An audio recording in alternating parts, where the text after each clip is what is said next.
Praise God. A very good morning to one and all.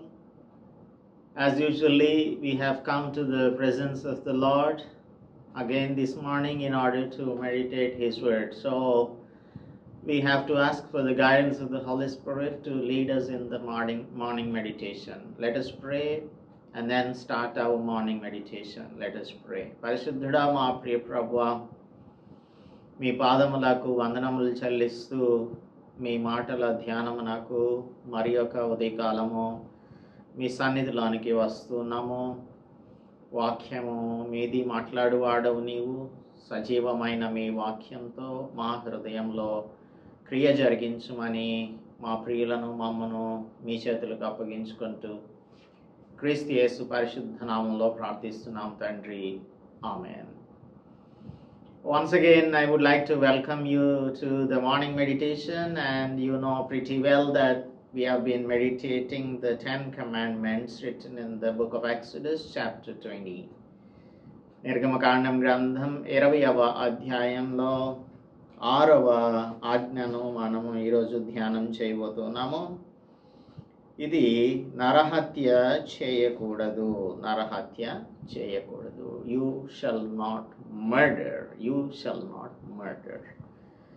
So దీనికి చాలా background ఉంటుంది. ఒక వ్యక్తి ఎవరినైనా నరహత్య చేయడానికి దానికి అనేకమైన పథక రచనలు చేయాల్సి ఉంటుంది. మానవ హృదయం డిప్రైవ్డ్ మైండ్ కనుక మనం అనుకున్నది కాకుండా వేరే విధంగా ఎప్పుడైనా ఎక్కడైనా జరిగితే, అది ఎవరి ద్వారానైనా జరిగితే మనలో ఇటువంటి థాట్స్ అనగా కోపంతో చేసేటువంటి పర్యవసానాలు అనేకములు ఉంటూ ఉంటాయి. కోపంతో చేసే పనులు అనేకములు ఉంటూ ఉంటాయి. తిడతాము, తర్వాత వారిని శపిస్తూ ఉంటాము, ఇంకా ఫైనల్గా చేసేది ఏంటి అంటే మర్డర్. ఈ మర్డర్ అనేది దేవుడు ఇక్కడ హెచ్చరిస్తున్నాడు, ఆజ్ఞయిస్తూ ఉన్నాడు, యూ షల్ నాట్ మర్డర్ అని. సో పాపపు క్రియలు, పాపపు హృదయం కలిగిన మనం, లేదంటే ఘోరమైన వ్యాధి కలిగిన హృదయం గల మనము పాపపు క్రియలు కలిగి ఉంటాము. సో పాపపు క్రియలను మనం ఎప్పుడైతే నియంత్రించలేకపోతామో అప్పుడు మనం we will be falling into this trap of murdering someone. So మొట్టమొదటిగా ఆలోచనతో మొదలవుతుంది మన చర్య. అందుకే మత్తయి సువార్తలో యేసు ప్రభువు చెప్తూ ఉన్నారు, దురాలోచనలు, హత్యలు ఇవన్నీ కూడా ఎక్కడ స్టార్ట్ అవుతాయి అనే దానిని యేసు ప్రభువు మనకు తెలియజేస్తూ ఉన్నారు. మత్తయి సువార్తలో చూద్దామా? So let us see the book of Matthew chapter 5లో చూద్దాం. chapter 5 verse 19.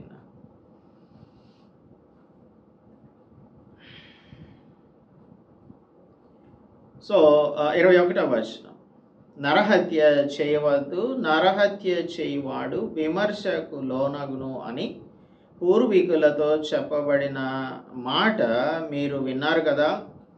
నేను మీతో చెప్పినదేమనగా, తన సహోదరుని మీద కోపపడు ప్రతివాడు విమర్శకు లోనగును. తన సహోదరుని మీద కోపపడు ప్రతివాడు విమర్శకు లోనగును.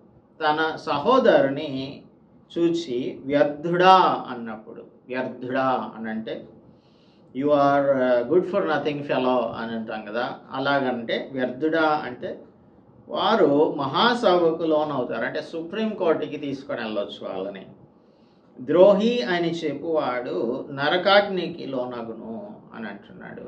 సో ఈ దురాలోచనలు, నరహత్యలు ఇవన్నీ కూడా మానవ హృదయంలో నుంచి వస్తూ ఉంటాయి. మన హృదయం నిండి ఉండు దానిని బట్టి మన క్రియలు ఉంటూ ఉంటాయి. కాబట్టి మనం ఏం చేయాలంటే ఈ బిటర్నెస్ అంటే పగ, లేదంటే విరోధం, వ్యతిరేక స్వభావం, దీనిని మనం సరిగా డీల్ చేయాల్సి ఉంటుంది. ఒకవేళ కనుక మనం దానిని సరిగా డీల్ చేయకపోతే అది చేదైన వేరుగా మొలిచి పెద్దదయ్యి మర్డర్కి దారితీస్తుంది అని అంటున్నారు. అంటోంది పరిశుద్ధ గ్రంథం.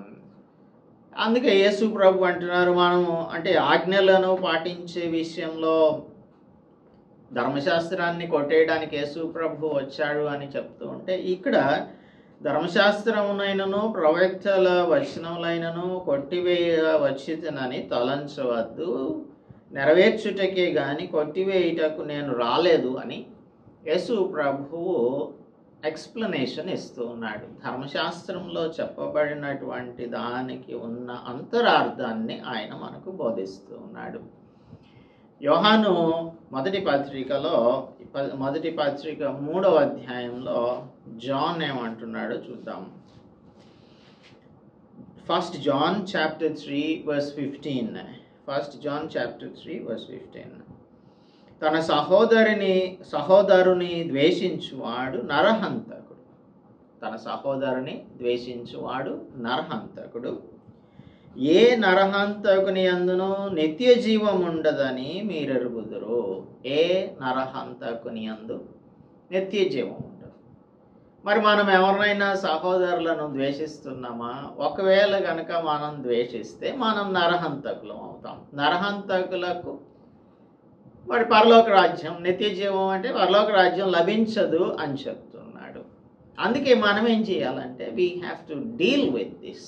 మనకి ఆలోచన వచ్చినప్పుడే ఆ ఆలోచన స్థితిలోనే దానిని మనం కొట్టివేయకపోతే అది మనల్ని పాపంలో పడేస్తుంది, ఇబ్బందిలో పడేస్తుంది, తర్వాత నిత్య జీవాన్ని పోగొట్టుకునేలాగా చేస్తుంది అని భక్తుడైన యోహాను చెప్తున్నాడు. ఎఫెసీయులకు రాస్తూ అపోస్తలుడు పౌలు, మనమందరం కూడా దేవుని యొక్క బిడ్డలంగా ఉంటున్నాం కదా, దేవుని యొక్క బిడ్డలం మనం. గతంలోనైతే మన ఇష్టం వచ్చినట్టుగా ప్రవర్తించే వారము, కానీ ఇప్పుడు దేవుని బిడ్డలం అయ్యాము.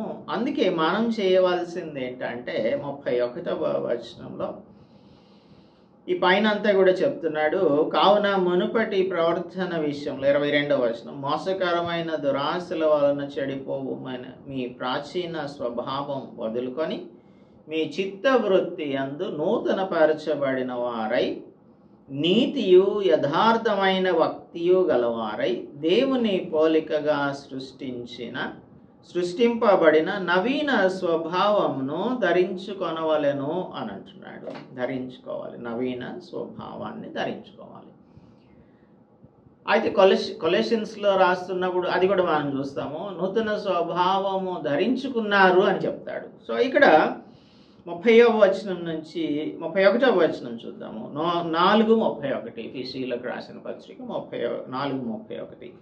సమస్తమైన ద్వేషము, కోపము, క్రోధము, అల్లరి, దూషణ, సకలమైన దుష్టత్వము మీరు విసర్జించుడి. తర్వాత ఏమంటున్నాడు? ఒకని ఎడల ఒకడు దయ కలిగి కరుణాహృదయులై క్రీస్తునందు దేవుడు మిమ్మును క్షమించిన ప్రకారం మీరును ఒకరినొకరు క్షమించుడి. దయ కలిగి కరుణాహృదయులై క్రీస్తునందు దేవుడు మిమ్మును క్షమించిన ప్రకారం మీరును ఒకరికొకరు క్షమించుడి. క్షమించుడి అని అంటున్నాడు. So in order to tame our temper, we must replace these things. ప్రాచీన స్వభావాన్ని దేంతో రీప్లేస్ చేయాలి? లేదంటే ఇక్కడ ఉన్న కోపం, క్రోధం, ద్వేషం, అల్లరి, దూషణ, సమస్తమైన దుష్టత్వమును దేంతో రీప్లేస్ చేయాలి అంటే కైండ్నెస్తోనూ ఫర్గివ్నెస్తోనూ రీప్లేస్ చేయాలి అని అంటున్నాడు. విసర్జించుడి. Put all these things aside and replace it with kindness and forgiveness. ఇప్పుడు అసలు మనకి చాలామంది క్రైస్తవులు ఏమంటారంటే, ఒకటి, నాకు కోపం రాదు అని చెప్తారు. నిజంగా కోపం వస్తుందా రాదా అనే దానిని మనం పరిశీలన చేసుకోవాలి. రెండవది, దేర్ ఈజ్ అ డిఫరెన్సియేషన్. అదేంటంటే రైచియస్ యాంగర్, సిన్ఫుల్ యాంగర్.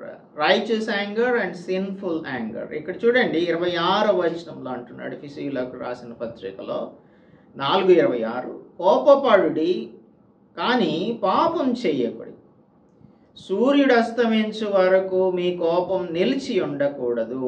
మీ కోపం నిలిచి ఉండకూడదు. ఎప్పటి వరకు? సూర్యుడు అస్తమించు వరకు. అపవాదికి మనం చోటు ఇవ్వకూడదు. కోపపడి కాని పాపం చెయ్యకుడి అని అంటున్నాడు. సో ఇక్కడ అపోస్తలుడు పౌలు చెప్పేటువంటి మాటను మనం అర్థం చేసుకుంటే, are we angry righteously or are we angry sinfully అనే విషయాన్ని మనం ఖచ్చితంగా ఆలోచన చేయవలసి ఉంటుంది. ఎందుకంటే 23వ వచనంలో 5:23లో యేసు ప్రభు ఏం చెప్పారు మత్తయి సువార్తలో? కావున నీవు బలిపీఠం వద్ద అర్పణమును అర్పించుచుండగా నీ మీద నీ సహోదరునికి విరోధమేమైనను కలదని అక్కడ నీకు జ్ఞాపకం వచ్చిన ఎడల అక్కడ బలిపీఠం ఎదుటనే నీ అర్పణం విడిచిపెట్టి మొదట వెళ్ళి నీ సహోదరునితో సమాధాన పడము. అటు తర్వాత వచ్చి నీ అర్పణమును అర్పించుము అంటున్నాడు. ఇప్పుడున్నటువంటి సిచ్యువేషన్లో కనుక మనం చెప్పాలి అంటే, మనం బలిపీఠం దగ్గరికి వెళ్ళి అర్పణలు అర్పించడం లేదు. మనం దేవుని సన్నిధిలోనికి వెళ్తున్నాం ఆరాధించడానికి. దేవుని సన్నిధిలోనికి ఆరాధించడానికి వచ్చినప్పుడు మన సహోదరుని మీద మనకి ఏదైనా కోపం ఉందని తెలిసినట్లయితే మనం వెళ్ళి సమాధానపడి వచ్చి అప్పుడు ఆరాధించాలి అంటున్నాడు. లేదంటే పరిశుద్ధమైన బల్ల కార్యక్రమంలో పాల్గొంపులు పొందేటప్పుడు మన మీద ఎవరికైనా సరే కోపం ఉందని తెలిస్తే మనం వెళ్ళి వారితో సమాధాన పడిన తర్వాత మాత్రమే ఇందులో పాల్గొంపులు పొందాలి. అంటే దేనికి ప్రాముఖ్యత ఇస్తున్నారు? Not that you are worshipping the lord in the church or taking part of the holy communion, but you have to have right relationship with your brother. సహోదరునితో నీవు లేదంటే సహోదరులతో సమాధానం కలిగిన వారంగా ఉండాలి. ఇప్పుడు చాలా కుటుంబాలలో మనం చూస్తుంటాము, అన్నదమ్ములైనటువంటి వారికి సరైనటువంటి రిలేషన్షిప్స్ ఉండవు. వారు మాట్లాడుకోరు, తర్వాత ఒకరినొకరు చూసుకోరు, ఒకరి ముఖం ఒకరు చూసుకోరు. అయినా కూడా అందరూ వాళ్ళేమో వాళ్ళ చర్చికి వెళ్తుంటారు, వీళ్ళేమో వీళ్ళ చర్చికి వెళ్తుంటారు. అందరు చర్చికి వెళ్ళే వాళ్ళే. మరి దేవుని ఆరాధించేటప్పుడు మనం సమాధానం లేకుండా ఎలాగ ఆరాధిస్తాము? దేవునితో సమాధానం కలిగిన వారమైతే మనం మనుష్యులతో కూడా సమాధానం కలిగిన వారంగా ఉంటాం. అందుకే ఇప్పుడు మనం చాలాసార్లు డిఫెండ్ చేసుకుంటూ ఉంటాం. ఇవి హ్యూమన్ ప్యాషన్స్, హ్యూమన్ ఎమోషన్స్ ఉంటుంటాయి కదండి. ఇప్పుడు ఏదైనా ఒక విషయంలో నేను కోపపడితే వాడికి ఎందుకు కోపం రావాలి నా మీద అని మనం అనుకోవచ్చు. అంటే మనల్ని మనం డిఫెండ్ చేసుకుంటున్నాం. దేవుని వాక్యాన్ని మనం పాటిస్తున్నామా? లేదంటే ఇది కామనే కదా, ఇలా చేస్తే మీరేం చేస్తారో చెప్పండి బ్రదర్ అని అడుగుతుంటారు. సరే, వీరేం చేస్తారు అనేది కాదు, యేసు ప్రభు ఏం చేయమంటున్నాడు అనేదే మనకు చాలా ప్రాముఖ్యమైన అంశం. అందుకే ఈ డిఫరెన్సియేషన్, రైచియస్ యాంగరా సిన్ఫుల్ యాంగరా అనే దానిని మనం కానీ జాగ్రత్తగా అర్థం చేసుకోకపోతే, we should analyse if our anger is a sinful anger or a righteous anger. Godly reaction to sin and injustice or hypocrisy can be permitted. అనగా యేసుక్రీస్తు ప్రభువు యోహాను సువార్త 2వ అధ్యాయంలో యెరూషలేము దేవాలయంలోనికి వెళ్ళారు. యెరూషలేము దేవాలయంలోనికి వెళ్ళినప్పుడు అక్కడున్న పరిస్థితి అంతా కూడా చూసి ఆయన తన తండ్రి ఇంటిని వ్యాపారపుటిల్లుగా చేస్తున్నారు అని బాగా కోపం వచ్చి ఏం చేశాడు? రాళ్లతో కొరడాలు చేసి గొర్రెలను ఎడ్లనన్నింటినీ దేవాలయంలో నుండి తోలివేసి రూకలు మార్చి వారి రూకలు చల్లివేసి వారి బల్లలు పడద్రోసి పావురములములు వారితో వీటిని ఎక్కడి నుండి తీసుకొని పోండి అని చెప్పాడు. ఇప్పుడు ఇది గాడ్లీ రియాక్షన్ టు సిన్. అక్కడ జరుగుతున్నటువంటి దానికి దైవ సంబంధమైన ప్రతిస్పందన యేసు ప్రభువులో కనిపిస్తోంది. So this is a justifiable anger. కానీ మనము జస్టిఫై చేసుకోవడానికి సిన్ఫుల్ యాంగర్ని కూడా రైచస్ యాంగర్గా మార్చడానికి ఏమాత్రము అవకాశం లేదు. కనుక మన కోపాన్ని మనం డీల్ చేయడంలో మొట్టమొదటి చేయవలసిన పని ఏంటంటే we should stop honestly and analyze it whether it is a sinful anger or a righteous anger. దేవుడు మనకు అనేకమైన అవకాశాలను అనుగ్రహిస్తూ ఉంటాడు. ఎందుకు అంటే మనల్ని ఆయన శిక్షించడానికి కాదు. జెనసిస్ చాప్టర్ 4లో హేబెలు కయీనులు దేవుని దగ్గరకు అర్పణలు తీసుకొని వచ్చారు.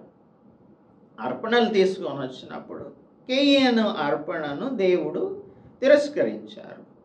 ఆయన దానిని అంగీకరించలేదు. అప్పుడు 5వ వచనం, కయీనును అతని అర్పణను ఆయన లక్ష్య పెట్టలేదు. కాబట్టి కయీనుకు మిక్కిలి కోపం వచ్చి, ఎవరి మీద కోపం రావాలి? దేవుని మీద కోపం వస్తుందా? జోనాకు కూడా అదే దేవుడి మీదే కోపం వస్తుంది. చూద్దాం అది కూడా. సో కయీనుకు మిక్కిలి కోపం వచ్చి అతడు తన ముఖము చిన్నబుచ్చుకొనగా యెహోవా కయీనుతో అడుగుతున్నాడు, నీకు కోపమేలా? వై ఆర్ యూ యాంగ్రీ అని అడుగుతున్నాడు. ఎందుకు అంటే కయీనుకు హెల్ప్ చేస్తున్నాడు. ఎందుకంటే ఇక్కడ sin is lurking at the door or crouching at the door అనేది దేవునికి తెలుసు. కనుక అడుగుతుంటే నీ ముఖం చిన్నబుచ్చుకొని ఉన్నావేమి? నీవు సత్క్రియ చేసిన ఎడల తలెత్తుకొనవా? సత్క్రియ చేయని ఎడల వాకిట పాపం పొంచి ఉండును. So God knows very well that sin is lurking at his door. కాబట్టి అడుగుతున్నాడు, నీ ఎడల దానికి వాంఛ కలుగును, నీవు దానిని ఏలుదువు అనెను. అప్పుడేం చేశాడు? దేవుని మాటను వినకుండా కయీను దేవుని మాటను లక్ష్య పెట్టకుండా వెళ్ళి తన తమ్ముడైన హేబెలు మీద పడి అతనిని చంపాడు. చాలా ప్రశ్నలు మనకు దేవుడు వేస్తూ ఉంటాడు. ఈ ప్రశ్నలన్నీ కూడా ఎందుకు వేస్తాడు అనేది మనకేమనిపిస్తుంది అంటే మనల్ని ఇబ్బంది పెడతానికి దేవుడు ఇలాంటి క్వశ్చన్స్ అడుగుతున్నాడా అని చెప్పి అనుకుంటూ ఉంటాము. అయితే దేవుడు మనలను సరిచేయడానికి మనకు అవకాశాన్ని ఇస్తూ ఉంటాడు. ఆదాము హవ్వలు తినవద్దన్నటువంటి ఆ వృక్ష ఫలాన్ని తిన్నప్పుడు వారి దగ్గరికి వెళ్ళి వారిని ప్రశ్నిస్తూ ఉన్నాడు. వారిని ప్రశ్నిస్తూ ఉంటే మీరు ఎక్కడున్నారు అని అంటే వాళ్ళు దాక్కొని ఉంటున్నారు. వారు దాక్కొని ఉన్నారు. అది 3వ అధ్యాయంలో మనం చూస్తాము. నీవు ఎక్కడున్నావు అని అడిగాడు. ఆ తర్వాత నేను దిగంబరిని అంటే నీవు దిగంబరివి అని నీకు తెలిపిన వాడెవడు? నేను నీకు ఆజ్ఞాపించిన ఫలవృక్షములో తింటివా అని అడిగాడు. అవును ప్రభువా తిన్నాను, నన్ను క్షమించు అని అనకుండా అప్పుడు ఈ ఆదాము చేస్తున్నటువంటి పని ఏంటంటే, ఇదిగో ఈ స్త్రీని నీవు నాకు ఇచ్చావు కదా, ఈ స్త్రీ ఇస్తేనే నేను తిన్నాను. సరిచేయటానికి దేవుడు అవకాశం ఇస్తే దానిని వినియోగించకుండా ఒకరి మీద ఒకరు నింద వేసుకుంటూ వీరు ఉంచి ఉన్నారు. ఆ తర్వాతి పర్యవసానాలన్నింటినీ కూడా మనం చూస్తాం. Sin is lurking at the door. ఇంటి వాకిట పాపం దాగి ఉంటుంది, పొంచి ఉంటుంది. కాబట్టి దానిని మనకు గుర్తు చేసి జాగ్రత్త అని చెప్పడానికి దేవుడు కొన్ని ప్రశ్నలను అడుగుతూ ఉంటాడు. యోనా గ్రంథం చూసినట్టయితే యోనా గ్రంథంలో యోనాకు 2 సార్లు ఇదే ప్రశ్నను వేశాడు దేవుడు. మొట్టమొదటిగా ఆయన ఏమంటున్నాడో చూద్దాము. యోనా గ్రంథం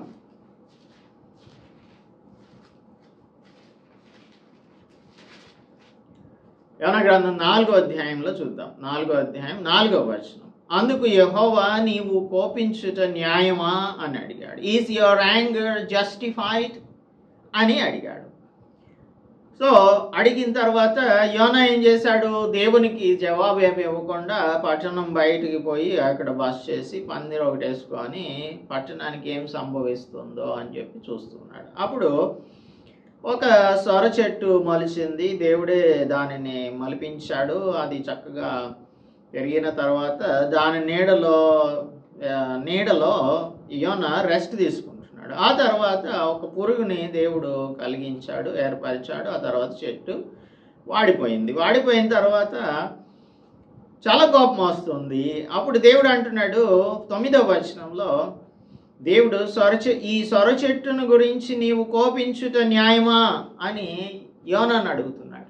అప్పటికి తన యొక్క తప్పును తెలుసుకోవాలనేది దేవుని ఉద్దేశం. కానీ ఈ ప్రవక్త అయిన యోనా తన తప్పును తెలుసుకోకుండా దేవునికి ఇక్కడ ఎలాగూ రెస్పాండ్ అవుతున్నాడో చూడండి. ఇది ఒక పెనిట్రేటింగ్ క్వశ్చన్. సెకండ్ క్వశ్చన్ ఒక penetrating question. Are we have to check ourselves when this question is posed to us. కానీ ఇక్కడ do you have a good reason to be angry అని జోనాను అడిగితే అంటున్నాడు చూడండి, ఏమంటున్నాడు, ప్రాణం పోవునంతగా కోపించుట న్యాయమే అని అంటున్నాడు. He is affirming that he has every reason to be angry even to death. మరి దేవునికే తిరుగుబాటు చేస్తున్నాడు ఈ ప్రవక్త. కనుక దేవుడు ప్రశ్నలు వేస్తూ ఉంటాడు. ఆ ప్రశ్నలు మనలను ఏం చేయాలి అంటే ఆలోచింప చేయాలి. తర్వాత మనం చేయవలసింది we should remove all the bitterness from the heart. మన హృదయంలో వచ్చే ఈ వ్యతిరేక స్వభావాన్ని సంపూర్తిగా మనం తీసేసుకోకపోతే అది మనల్ని అపవిత్రులుగా చేస్తుంది. లేదు అంటే దేవుని యొక్క రాజ్య వారసులంగా మనం కాకుండా చేస్తుంది. లేదంటే వారసత్వాన్ని పోగొట్టుకునేలాగా చేస్తుంది. హెబ్రీయులకు రాసిన పత్రికలో 12వ అధ్యాయం 15వ వచనం చూద్దాము. 12-15లో, మీలో ఎవడైనను దేవుని కృపను పొందకుండా తప్పిపోవునేమో అనియు చేదైన వేరు ఏదైనను మొలిచి కలవరపరచుట వలన అనేకులు అపవిత్రులైపోవుదురేమో అనియు, ఒక పూట కూటి కొరకు జ్యేష్ఠత్వపు హక్కును వేసిన ఏసావు వంటి భ్రష్టుడైనను వ్యభిచారైనను ఉండునేమో జాగ్రత్తగా చూసుకోనడి అని అంటున్నాడు. సో ఇక్కడ చేదైన వేరు మొలిచి కలవరపరచుట వలన అనేకులు అపవిత్రులు అయిపోతారేమో. ఈ కోపం అనేది ఒక చేదైన వేరు. ఇది మనలను అపవిత్రపరుస్తుంది. ఈ చేదైన వేరును మనం తీసేయాల్సి ఉంటుంది. One way to root out the bitterness, మనలో ఉన్నటువంటి ఈ చేదైన ఆలోచనలను తీసివేయడానికి ఒక కారణం లేదంటే ఒక రూట్ ఏంటి అని అంటే, మనం ఎవరైతే ఆ అఫెండింగ్ పర్సన్ ఉన్నారో, ఎవరి మీద అయితే మనకు కోపం ఉందో, ఎవరు మనకు కోపాన్ని కలిగిస్తున్నారో వారి కోసం ప్రార్థించాల్సి ఉంటుంది. కొలసీయులకు రాసిన పత్రికలో మనం అనుకున్నాం కదా, అది కూడా చూస్తామని. కొలసీయులకు రాసిన పత్రికలో అపోస్తలుడు పౌలు 3వ అధ్యాయం 8వ వచనం నుంచి చదివితే ఏం చెప్తున్నాడో అర్థమవుతుంది. కొలెషన్స్ చాప్టర్ 3 verse 8 onwards, 8-10. ఇప్పుడైతే మీరు కోపము, ఆగ్రహము, దుష్టత్వము, దూషణ, మీ నోట బూతులు అను వీటన్నిటిని విసర్జించుడి. ఫస్టే చెప్తున్నాడు, కోపం, ఆగ్రహం, దుష్టత్వం, దూషణ.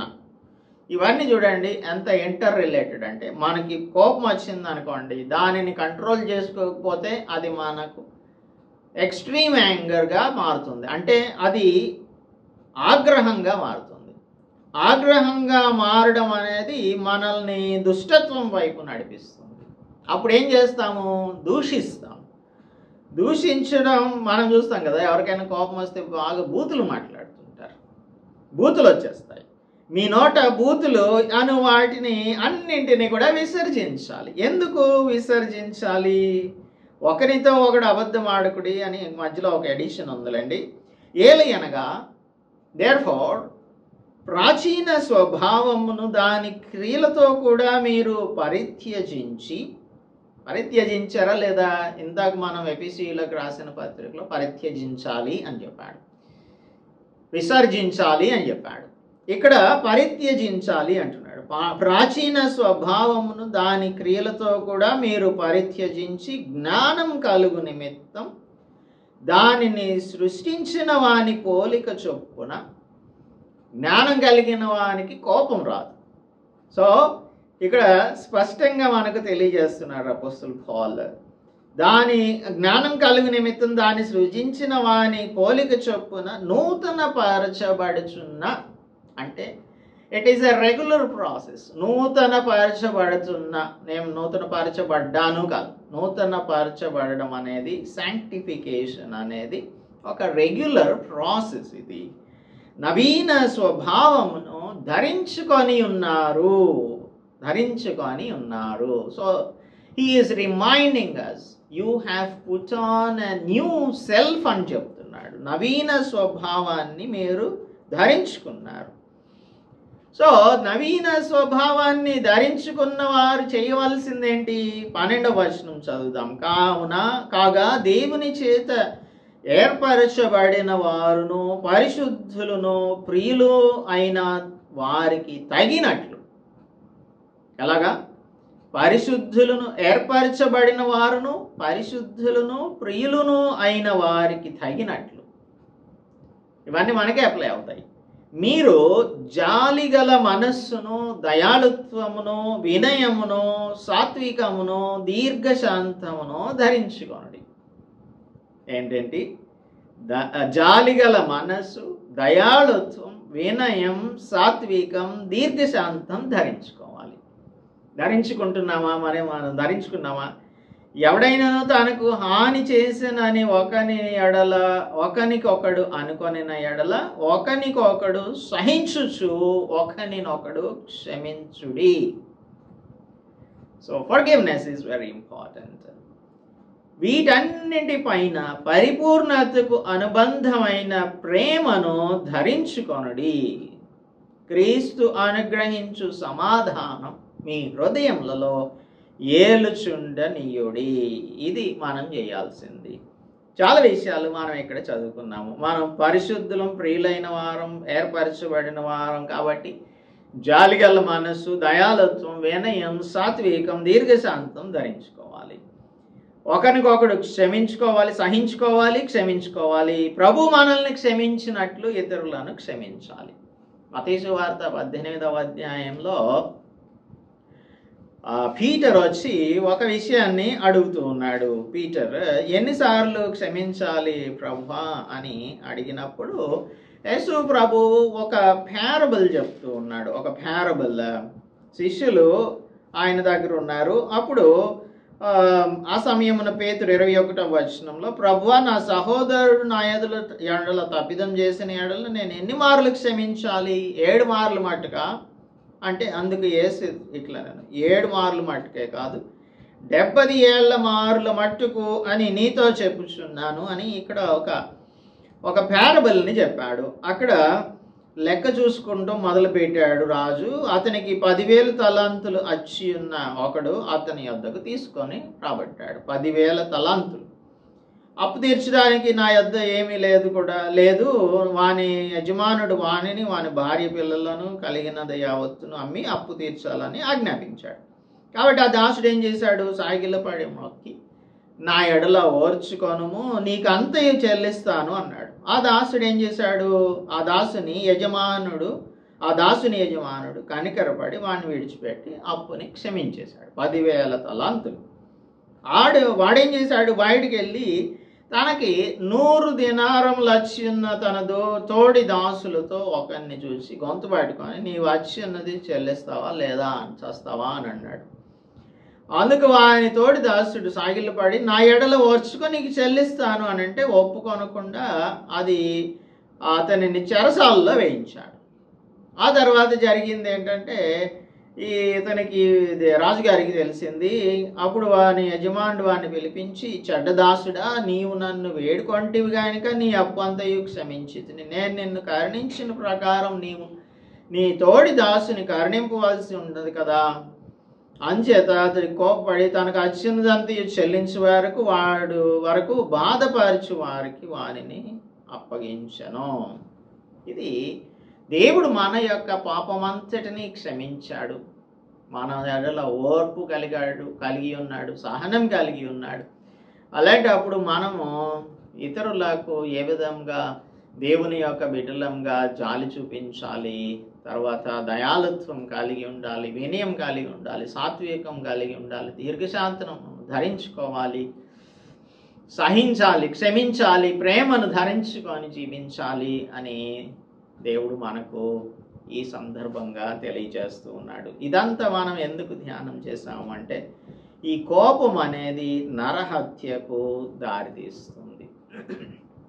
అందుకని మనకొచ్చే కోపం ఎలాంటిదో, అది రైచియస్ యాంగరా, సిన్ఫుల్ యాంగరా తెలుసుకొని, if it is sinful anger we have to confess it before the lord. So are we doing that? అది మనం చేయగలుగుతున్నామా? ఈ ఉదయకాలం అందు మన యొక్క పాపపు కోపాన్ని, లేదంటే కోపపడిది కానీ పాపం చెయ్యకుడి అని ఉంది కదా. సో మన కోపం పాపంతో కూడిన కోపం అయినట్లయితే దేవుని యొద్ద ఒప్పుకోవాలి, మనుషుల యొద్ద కూడా ఒప్పుకోవాలి, సహోదరులతో సమాధానపడాలి. సమాధాన పడకుండా దేవుని సన్నిధికి ఏమాత్రం కూడా రాలేము. మన అర్పణ విడిచిపెట్టి వెళ్ళి సహోదరునితో సమాధానపడి వచ్చి అప్పుడు మన అర్పణను అర్పించాలని యేసుప్రభు చెప్పారు కదా.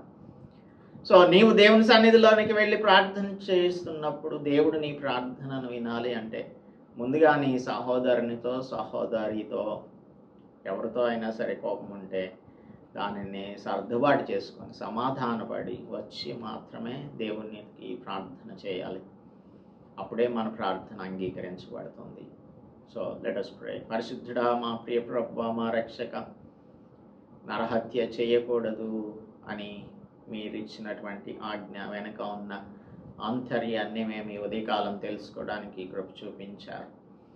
మా కోపమును మేము నాయన డీల్ చేయకపోతే, సరైన రీతిలో డీల్ చేయకపోతే ఇవన్నీ కూడా నాయన దానివల్ల వచ్చే పర్యవసానాలు ఫైనల్గా మర్డర్ అని మాకు తెలియజేశారు ప్రభువా. కనుక నాయన మేము మా జీవితంలో సరిచేసుకున్నట్లు అందరితో కూడా సఖ్యమైతే సమాధానంగా ఉండమని అపొస్తలుడు పౌలు చెప్తున్నట్లు అందరితో సమాధానంగా ఉండునట్లు కృప చూపించమని, క్రీస్తు ప్రేమను మేము ఇతరులకు చాటించగలిగే వారంగా ఉండినట్లు కృప చూపించమని క్రీస్తు యేసు పరిశుద్ధ నామములో ప్రార్థిస్తున్నాం తండ్రి, ఆమేన్. దేవుని నామానికి స్తోత్రం. అందరికీ కూడా వందనాలు. మన తండ్రి అయిన దేవుని యొక్క ప్రేమ, ప్రభు అయిన యేసుక్రీస్తు కృప, పరిశుద్ధాత్మ నిత్య సహవాసం మనందరికీ తోడుగా ఉండి దీవించును కాక. ఆమేన్.